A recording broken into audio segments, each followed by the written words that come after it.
Est-ce que vous avez pris connaissance que Vox Machina était recommencé?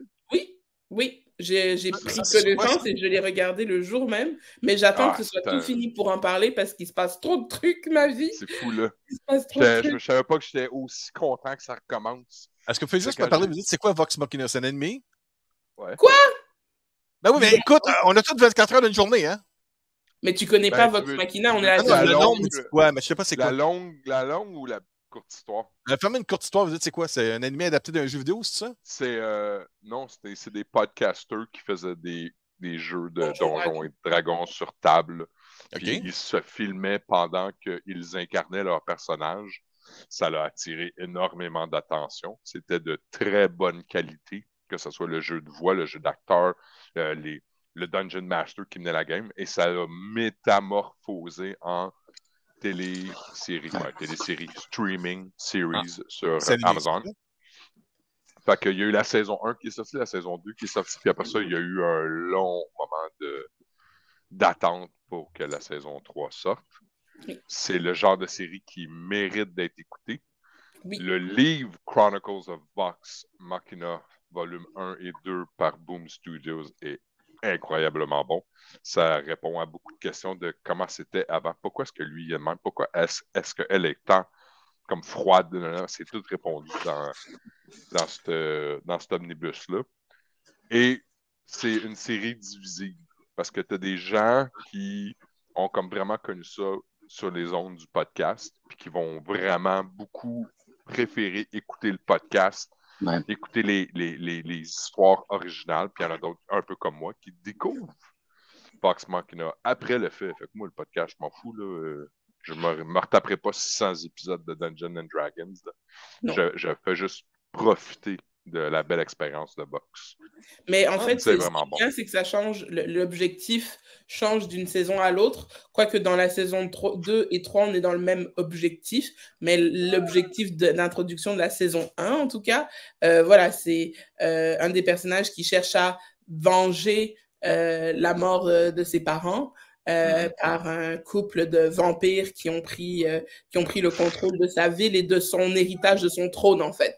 Donc, lui, il fait partie de la troupe Vox Machina, c'est comme des mercenaires qui sont appelés un peu de ville en ville pour aider la population à se débarrasser d'un monstre ou un peu à la Witcher aussi, là, tu sais, voilà. Mais c'est là, très D&D, tu sais. Ouais, vraiment, c'est D&D. Ben, c'est ça, ouais. Au fond c'est du truc. Une campagne. Exactement, une vraie campagne. Et en fait, ils font une aventure pour aller venger la famille de cet ami. Puis il se passe beaucoup de choses en route, bien évidemment, les personnages eux-mêmes, etc. La deuxième saison, on est sur une attaque de dragons. On est sur une attaque de dragons et comment on va faire pour tuer ces dragons. Puis là, il faut aller chercher justement des vestiges anciens qui, encore une fois, Dragon Killing Kind Weapons. Yep. Donc, il y a une quête, voilà, pour aller chercher, puis bien évidemment, la quête. Donc, ils atterrissent dans une ville, on leur donne des informations. Par contre, il y a des choses qui, voilà, pour aller chercher cette arme-là, il y a des contreparties. Donc, c'est c'est du Donjons et Dragons en animation. Et ça rivalise la télésérie originale. Voilà, c'est hyper intéressant. Et la saison 3, on continue la quête aux vestiges pour tuer les dragons. Donc, et bien évidemment, il y a beaucoup, beaucoup de personnages qui sont très attachants. Moi, mon personnage préféré, c'est Scanlan. C'est lui c'est le troubadour, parce qu'il y a plusieurs, c'est un alflin troubadour. Le barde. Voilà, le barde, voilà, le alflin barde qui chaque fois qu'il chante, lui, son pouvoir, il invoque la Scarlet's Hand. C'est une espèce de main, voilà, qui va être capable de puncher ou d'une grosse main magique disproportionnée. Puis, enfin, c'est hyper drôle.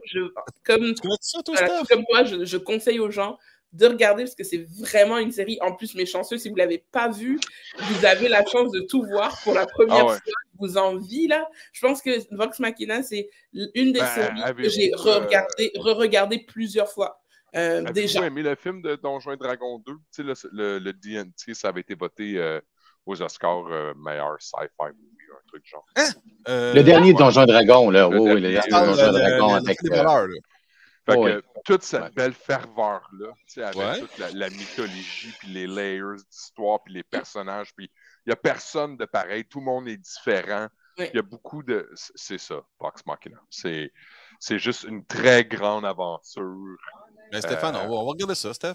Puis les gens sont je vois pas vulgaires à t'ennuyer. souhait, puis c'est très graphique aussi, c'est ce qu'on aime. Le On aime barbare beaucoup est un ces... barbare.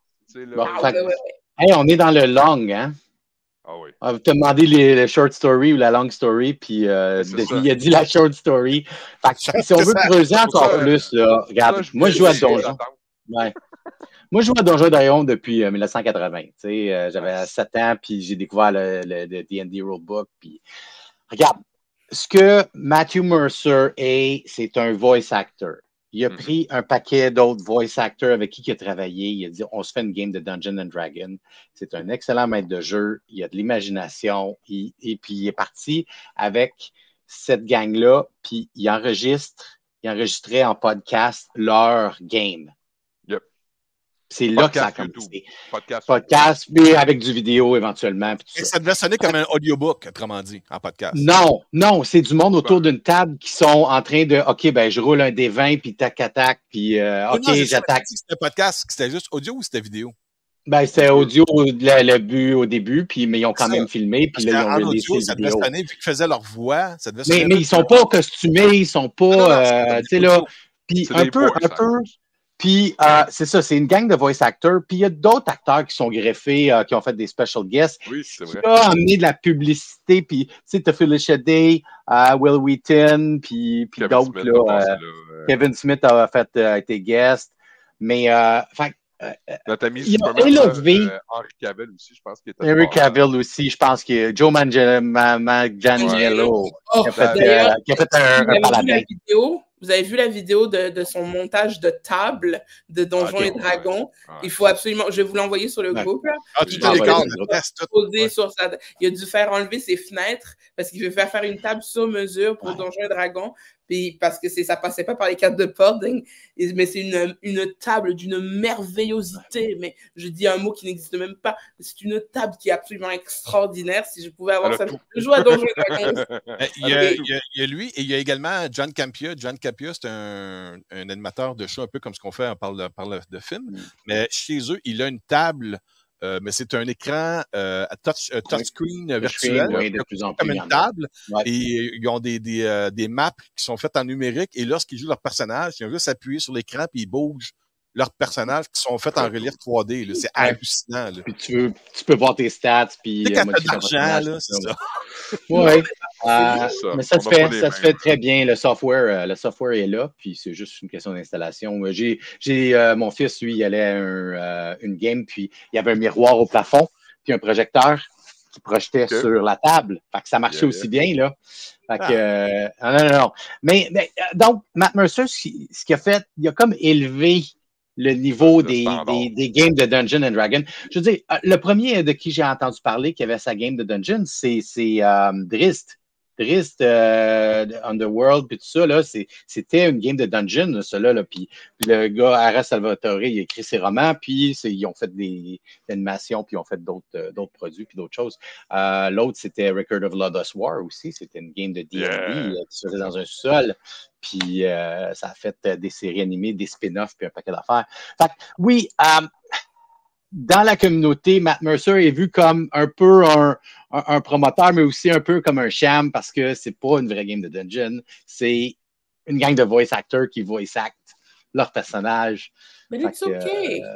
Non, c'est OK, ça a donné quelque chose de bon, mais pour le common... le Dungeon Master qui est normal, là, qui n'est pas extraordinaire, ça a fait que ça a monté les attentes des joueurs. Oui. Puis tellement qu'il y en a qui payent pour ils payent le Dungeon Master. Ils disent on donne chacun 20$ par soirée. Puis le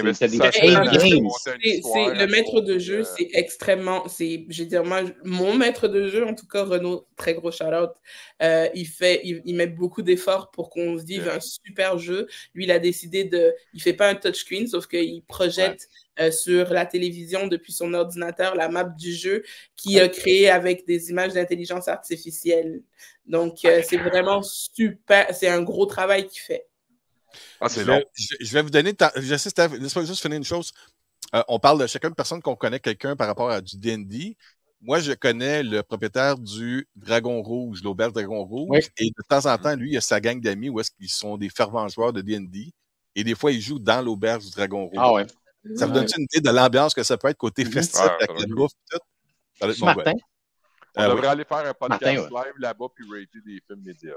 Écoute, on peut se faire une soirée puis on s'en va au l'auberge Dragon Rouge. Là. On va se faire une bonne boostify. Des bonbons. Ah ouais. Steph, tu voulais dire quoi? Juste parce que, tu sais, moi, j'ai jamais joué à Donjons et Dragons. Je connais de nom, mais je connais pas toutes les règles et les affaires. Fait que juste pour comprendre le contexte de qu'est-ce que tu as dit, pour que ça soit... La série Vox Machina a fait en sorte que les personnes qui veulent jouer à Donjons et Dragons s'attendent à ce que leur Dungeon Master performe comme qu'est-ce qu'il y a dans le podcast qu'ils ont fait, ou la série, peu importe. Là. Plus Critical Role. Critical Role qui prédate Vox Machina. Ouais. À cause de cette passion-là, ça a élevé les standards pour tout le monde, puis ils s'attendent à ça. Wow! Fait que là, il y en a qui payent pour avoir un Dungeon Master qui est plus théâtral et performant et imaginatif. Tu investi 15 heures, mettons, par semaine à monter une game, puis après ça, pendant que tu la joues, va te prendre un 6 à 8 heures, parce que souvent des games, c'est long. Oui. Okay. Moi, j'ai pas de problème. Moi, il a filé un 20$. Même acheter les livres. Acheter les livres, puis tu dis, hey, je vais acheter telle campagne et 100$, puis je paye 20$, ou je paye les snacks, ou tu sais, des affaires de même. Ben, moi, quand j'étais jeune, une partie de D&D, c'est une partie c'est une journée que tu t'achetais des chips, des M&M, 2 litres de Pepsi, puis à l'heure du souper, on se commandait toutes 2 pizzas extra large bacon. C'était ça. Moi, j'haïs pas ça, moi.